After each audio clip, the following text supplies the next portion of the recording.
بسم اللہ الرحمن الرحیم۔ آج 10 ربیع الثانی شریف 1446 سن ہجری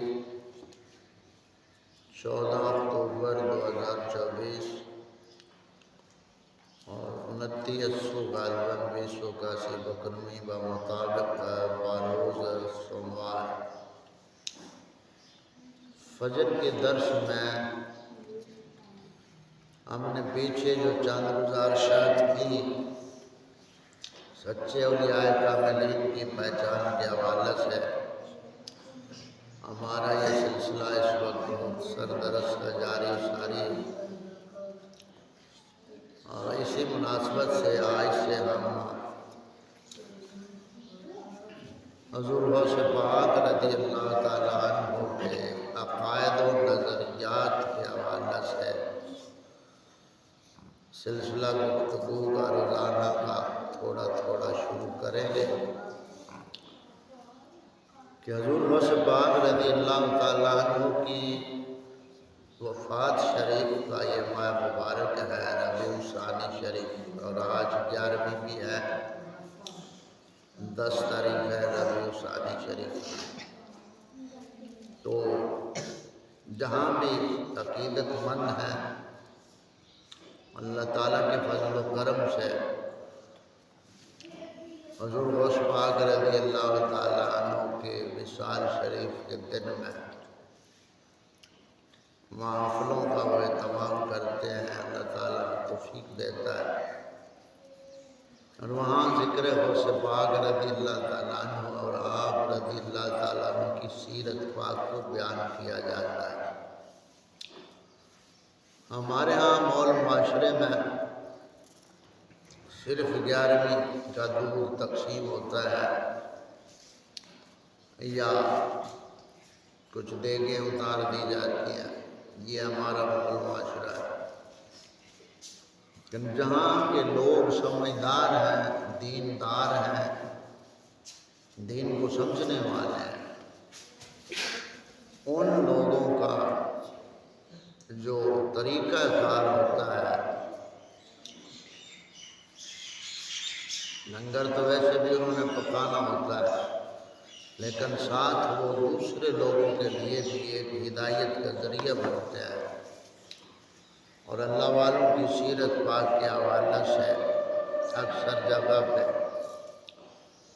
یہ سلسلہ جاری ہوتا ہے۔ اللہ تعالیٰ ہم کو بھی ایسی توفیق عطا فرمائے۔ تو ہر اللہ کے کامل ولی کا عقیدہ سنی ہے، ہر اللہ تعالیٰ کے کامل ولی کا عقیدہ کیا ہے؟ سنی عقیدہ ہے۔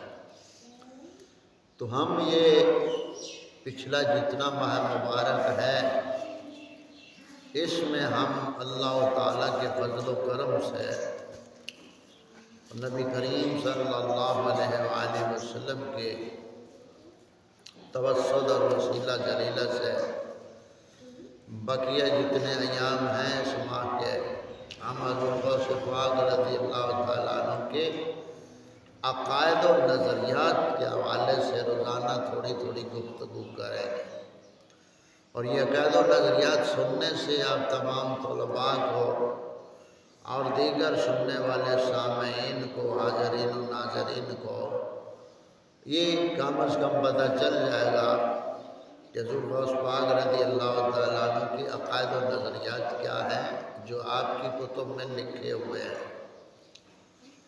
کیونکہ ایک بہت بڑا فتنہ یہ ہے کہ بعض لوگ حضور غوث پاک رضی اللہ تعالیٰ عنہ کو وہابیت کی طرف کھینچ تان کر لے جاتے ہیں، اور وہ کہتے ہیں کہ غوث پاک رضی اللہ تعالیٰ عنہ تو وہابی تھے، یا بڑے پیر صاحب تو وہابی تھے۔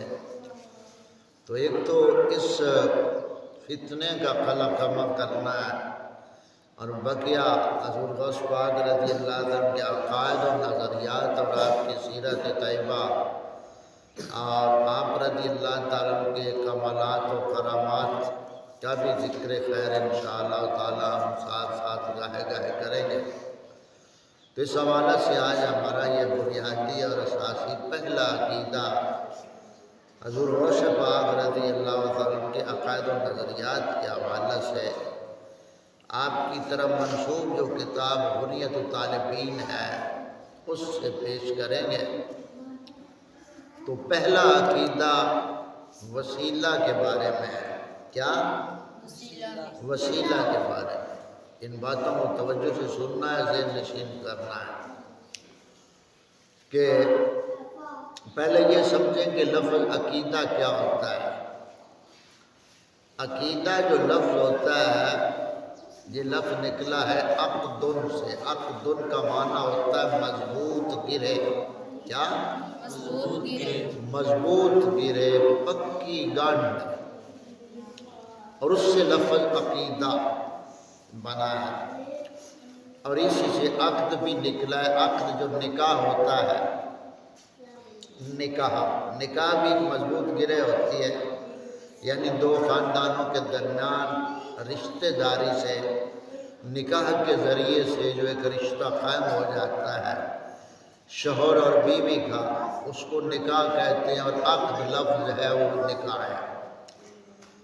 عقد کو اسی لیے نکاح کہا جاتا ہے کہ وہ بھی گرے مضبوط ہوتی ہے۔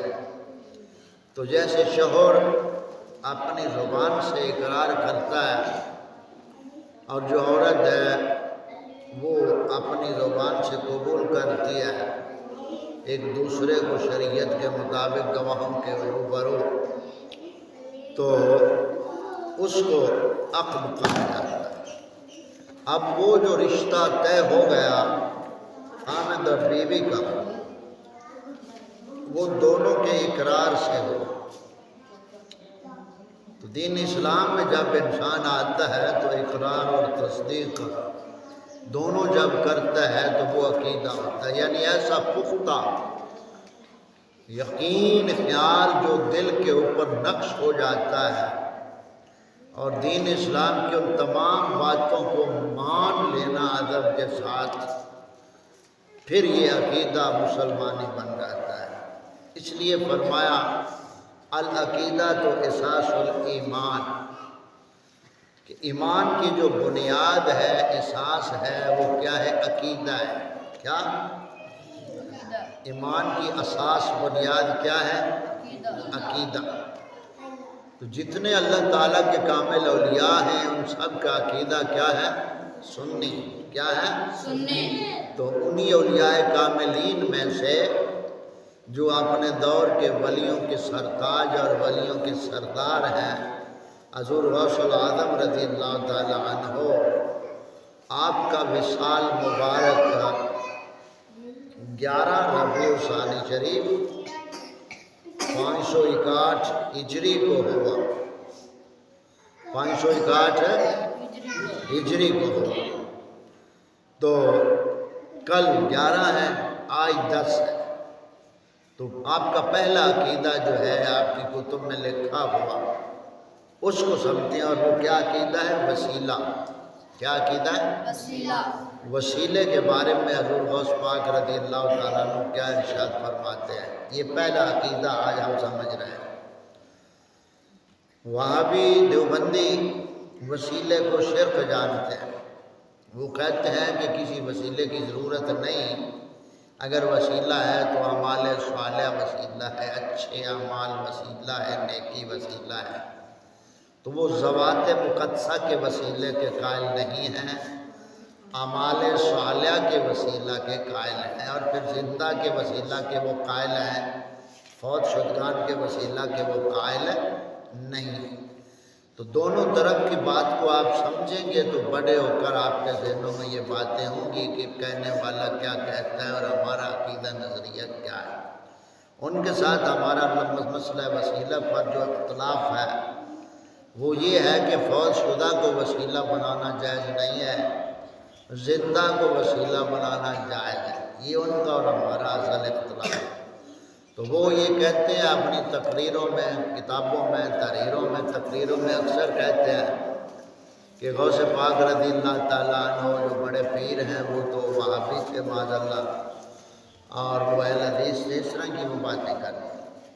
تو ہمارا اس لیے یہ سلسلہ شروع ہے تاکہ خاص و عام اس بات کو اچھی طرح ذہن نشین کر لیں کہ حضور غوث پاک رضی اللہ تعالیٰ عنہ سنی عقائد والے ہیں اور سنیت کی ترویج و ارشاد میں آپ نے اپنی عمر گزار دی۔ تو وسیلہ کے بارے میں آپ فرماتے ہیں اپنی کتاب بنیاد الطالبین جو آپ کی طرف منسوب ہے اس کے صفحہ نمبر 60 پر آپ ارشاد فرماتے ہیں وَلَوْ أَنَّهُمْ إِذْ ظَلَمُوا أَنفُسَهُمْ جَاءُوكَ إِلَىٰ آخِرِهِ۔ اس آیت پاک کے تحت آپ فرماتے ہیں الہی میں تیرے نبی صلی اللہ علیہ وسلم کے وسیلے سے اپنے رب کی طرف رجوع کرتا ہوں۔ تو حضور غوث پاک رضی اللہ تعالیٰ عنہ تو فوت شدہ کے وسیلوں کو مان رہے ہیں۔ یہاں بات توجہ سے سن، الہی میں تیرے نبی صلی اللہ علیہ وسلم کے وسیلے سے اپنے رب کی طرف رجوع کرتا ہوں۔ یا رسول اللہ صلی اللہ علیہ وسلم میں آپ کے وسیلہ سے اپنے رب کی طرف رجوع کرتا ہوں کہ وہ میرے گناہ معاف فرما دے۔ اب یہ کس نے دعا مانگی؟ حضور غوث پاک رضی اللہ تعالیٰ۔ یا رسول اللہ بھی کہا اور نبی پاک صلی اللہ علیہ وسلم کے وسیلہ بھی اللہ تعالیٰ کی بارگاہ میں پیش کیا اور اپنے گناہوں کی معافی مانگی۔ مانگنے کے ذریعے ہمیں بتایا کہ مخلوق میں سے انبیاء کے بعد نبیوں کے اور فرشتوں کے علاوہ بقیہ جتنے بھی پیارے ہیں اللہ تعالیٰ کے اولیاء ہیں، صحابہ ہیں، اہل بیت ہیں، ان سب سے خطا اجتہادی ممکن ہو سکتی ہے اور وہ اللہ تعالیٰ کی بارگاہ میں بھی معافی مانگتے ہیں۔ ہمیں بتایا جا رہا ہے کہ جتنا اللہ تعالیٰ کی بارگاہ میں شان مرتبہ اونچا ہو اتنا ہی وہ اللہ تعالیٰ کی بارگاہ میں معافی اور بخشش کے طلبگار ہوتے ہیں اور وہ سوال کرتے ہیں۔ تو آج ہم نے یہ بس اتنا روزانہ کا ہمارا 10 سے 12 منٹ کا دورانیہ ہوگا، ہم نے صرف پہلا عقیدہ آج سیکھا کہ وسیلے کے قائل کون ہیں؟ حضور غوث پاک رضی اللہ تعالیٰ عنہ وسیلے کے قائل ہیں، وسیلے کو جائز سمجھتے ہیں۔ اب آپ کے سامنے کوئی بات کرے جی غوث پاک رضی اللہ تعالیٰ، تو وہ کہتے ہی نہیں نا باقی، وہ تو کہتے ہیں پیر عبد القادر جیلانی رحمۃ اللہ علیہ، وہ کہتے ہیں وہ رفع یدین کرتے تھے، وہ آمین اونچی کہتے تھے، یہ کرتے تھے، یہ وہ کہتے ہیں۔ جب کوئی وہابی بچہ یا اس طرح کے لوگ کہیں بات کریں تو آپ ان سے یہ کہہ سکتے ہیں کہ بھئی بات پوری کرو، ادھوری نہیں۔ آپ وسیلے کو مانتے ہیں جائز؟ وہ کہیں کہ نہیں مانتے ہیں۔ تو آپ یہ کہہ سکتے ہیں کہ پھر غوث پاک کو آپ کیا مانتے ہیں؟ غوث پاک تو وسیلے کے قائل ہیں، سمجھ آ گئی؟ تو آج ہم نے پہلا عقیدہ یہ سیکھا، اور وہ کون سا عقیدہ ہے؟ وسیلہ۔ کون سا عقیدہ ہے؟ وسیلہ۔ کس کتاب میں؟ بنیاد الطالبین میں، کتاب بنیاد الطالبین میں صفحہ نمبر 60 پر۔ اور وہابیوں نے اس کتاب کا ترجمہ کیا، ان کا ایک بڑا ہے مبشر ربانی، وہ شاید بہت ہو گیا ہے، اس نے بنیاد الطالبین کا ترجمہ کیا تو اس نے بھی مسئلہ یہی لکھا اس کے صفحہ نمبر 82 پر، جو ہمال سنت و جماعت کا ترجمہ ہے اس کے صفحہ نمبر 60 پر ہے، اور جو وہابی ترجمہ ہے اس کے صفحہ نمبر 82 پر وسیلہ کا مسئلہ لکھا ہوا ہے۔ تو یہ بات ثابت ہو گئی کہ پہلا عقیدہ وسیلے کے حوالے سے حق ہے، سمجھ آ گئی؟ تو اب ہم سبق پڑھیں گے، اس لیے بچے دیر سے پہنچتے ہیں، تو پہلے ہم روزانہ 10 منٹ کا درس کریں گے۔